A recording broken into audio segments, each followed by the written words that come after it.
our two outstanding players coming from the DFA Emissaries. We have here JC Abarrientos and of course Jeff Ompad. Congratulations on your first win this season. First of all, JC, kamustahin ko muna yung right leg ba yun or left leg kanina? So how is it right now after this game? Kasi nakita ka namin on the fourth quarter, you were icing that knee. So far, okay naman sa hawat tulong ng Diyos na naka-recover.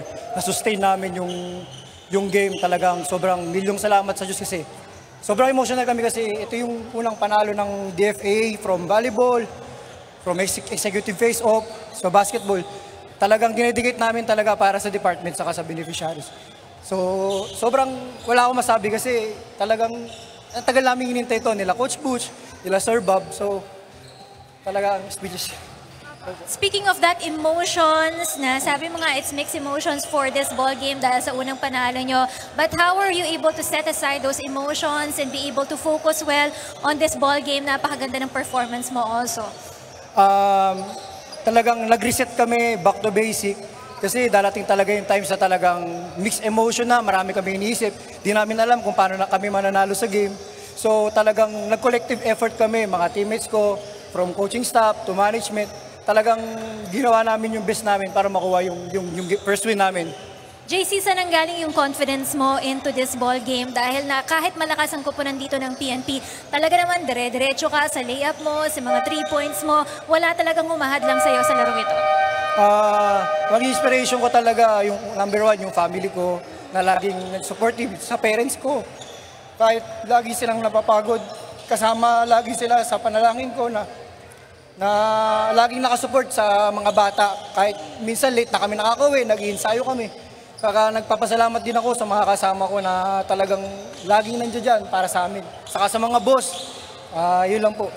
May gusto ka pang idagdag dun sa mga greetings mo and shoutouts mo, JC? May mga gusto ka pang batiin? Medyo marami pa, okay lang po ba? Shoutout po sa una sa lahat, ang mga boss namin, Yusik Charles Jose, Yusik Ed De Vega, Asik Ariel Peñaranda, Asik Luis Alferez, Asik Noel Fernandez ng FSI, Sir Bob Quintin, amin team manager na talagang walang samang sumusuporta sa amin kahit busy sila. And this is Sir Mark Benigno, si Attorney Von Ferreira, Attorney JP Samonte, Sir Manny Guzman, and sa mga hindi ko na po nabanggit, pasalamat po kami kay Ma'am Pat, player po namin sa volleyball, pati si Ma'am Au. So lahat po sila talagang nakasupport sa amin, hinintay talaga yung first win ng Emissaries. Maraming salamat sa iyo, JC, and once again, congratulations on this ball game. We now move forward. Kaya Jeff Ompad naman, alam ko, Jeff, kwento ni Coach Butch, wala kayong ensayo going into this ball game. Pero ano yung magandang ipinakita ng DFA kung bakit nanalo kayo against the PNP Responders for today? Sa awa tulong ng Diyos po, nagawa po namin yung pinagawa ni Coach Butch sa amin, pinaghandaan po namin, tapos yun, nagawa namin yung pinagawa ni Coach sa amin po. You have 3 more games remaining for this round. So you have a game against PhilHealth, DA, and Senate. Paano haharapin ng DFA itong mga koponan na ito? More ensayo pa po. Tapos kailangan namin maghanda talaga kasi mahaba pa tong ligang to. At saka hard work lang at saka gagawin lang po namin yung ituturo ni Coach sa amin. Jeff, yung mga gusto mong batiin at pasalamatan, go ahead with your shoutouts. Binabati ko po lahat ng kapatid.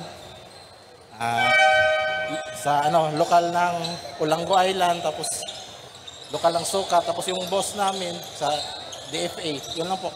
Maraming salamat sa iyo and congratulations once again to the DFA Emissaries. We have Jeff Ompad and a while ago, JC Abarrientos ang ating 2 best players of that ball game.